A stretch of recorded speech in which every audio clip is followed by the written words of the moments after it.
October 16th, 1859, abolitionist John Brown and several followers seized the United States Armory and Arsenal at Harpers Ferry. The actions of Brown's men brought national attention to the emotional divisions concerning slavery. John Brown was born in Connecticut in 1800 and became interested in the abolitionist movement around 1835. In 1855, Brown and several of his sons moved to Kansas, a territory deeply divided over the slavery issue. On Pottawatomie Creek, on the night of May 24, 1856, Brown and his sons murdered 5 men who supported slavery, although none actually owned slaves. Brown and his sons escaped. Brown spent the next 3 years collecting money from wealthy abolitionists in order to establish a colony for runaway slaves. To accomplish this, Brown needed weapons and decided to capture the arsenal at Harpers Ferry. In the summer of 1859, John Brown, using the pseudonym Isaac Smith, took up residence near Harpers Ferry at a farm in Maryland. Excuse me, are you Isaac Smith? Yeah, what do you need? Welcome to town. Thank you, sir. He trained a group of 22 men, including his sons Oliver, Owen, and Watson, in military maneuvers.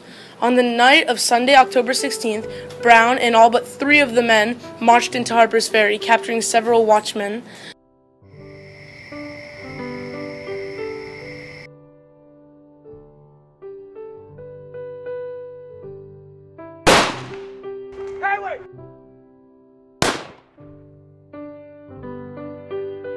The first victim of the raid was an African-American railroad baggage handler named Hayward Shefford, who was shot and killed after confronting the raiders. During the night, Brown captured several other prisoners, including Lewis Washington, the great-grandnephew of George Washington. There were 2 keys to the success of the raid. First, the men needed to capture the weapons and escape before word reached Washington, D.C. The raiders cut the telegraph lines, but allowed a Baltimore and Ohio train to pass through Harpers Ferry after detaining it for 5 hours. When the train reached Baltimore the next day at noon, the conductor contacted authorities in Washington. Second, Brown expected local slaves to rise up against their owners and join the raid.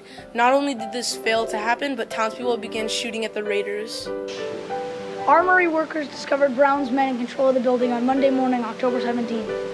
Local militia companies surrounded the armory, cutting off Brown's escape routes. Shortly after 7 o'clock, a Harpers Ferry townsperson, Thomas Bowerly, was shot and killed near the corner of High and Shenandoah Streets. During the day, two other citizens were killed, George W. Turner and Harpers Ferry Mayor Fontaine Beckham. When Brown realized he had no way to escape, he selected 9 prisoners and moved them to the armory's small fire engine house, which later became known as John Brown's Fort. With their plans falling apart, the raiders panicked. William H. Lehman tried to escape by swimming across the Potomac River.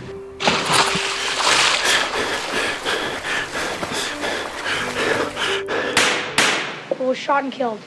The townspeople, many of whom had been drinking all day on this unofficial holiday, used Lehman's body for target practice.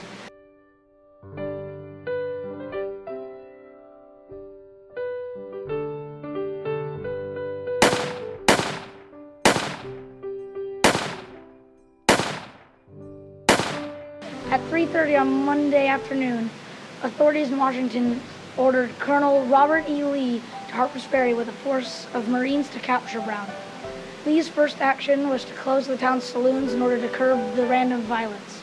At 6:30 in the morning of Tuesday, October 18th, Lee ordered Lieutenant Israel Green and a group of men to storm the engine house.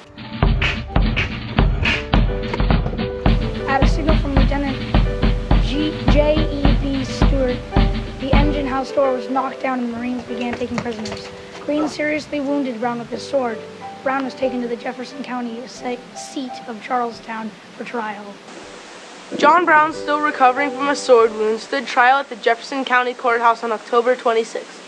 5 days later, a jury found him guilty of treason against the Commonwealth of Virginia. Judge Richard Parker sentenced Brown to death, and he was hanged in Charlestown on December 2nd.